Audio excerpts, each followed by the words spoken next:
વલસાડ જિલ્લાના 5 તાલુકાના પોલીસ મથકમાં એનડીપીએસમાં 7 ગુનામાં કબજે કરાયેલો નાર્કોટિક્સનો કુલ 28,98,44,590 રૂપિયાનો મુદ્દામાલ ભરૂચ ખાતે નાશ કરાયો। શનિવારના 2 વાગ્યા દરમિયાન કરાયેલી કામગીરીની વિગત મુજબ ગુજરાત રાજ્યમાં નશીલા પદાર્થોની નાબૂદી અને હેરાફેરી અટકાવવા માટે તારીખ 21/5/2025 થી તારીખ 19/6/2025 સુધી સ્પેશિયલ ડ્રાઈવ અધિક પોલીસ મહાનિરીક્ષક સીઆઈડી ક્રાઇમ અને રેલવેઝ ગુજરાત રાજ્ય ગાંધીનગર કચેરી તરફથી આયોજન કરવામાં આવ્યું હતું, જેમાં પોલીસ મહાનિરીક્ષક પ્રેમવીરસિંહ સુરત વિભાગ રાહબારી હેઠળ વલસાડ જિલ્લામાં ડ્રગ્સ ડિસ્પોઝલ કમિટીના અધ્યક્ષ ડોક્ટર કરણરાજ વાઘેલા તથા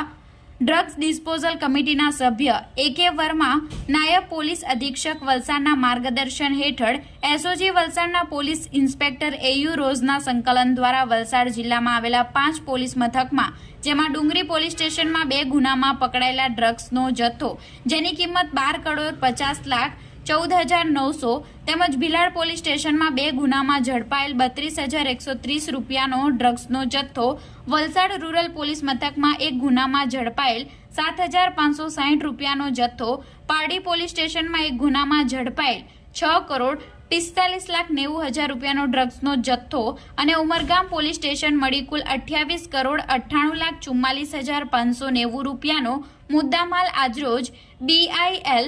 infrastructure limited company GIDC estate દહેજ જિલ્લો ભરૂચ ખાતે ડ્રગ્સ ડિસ્પોઝલ કમિટીની હાજરીમાં નાશ કરવામાં આવ્યો હતો।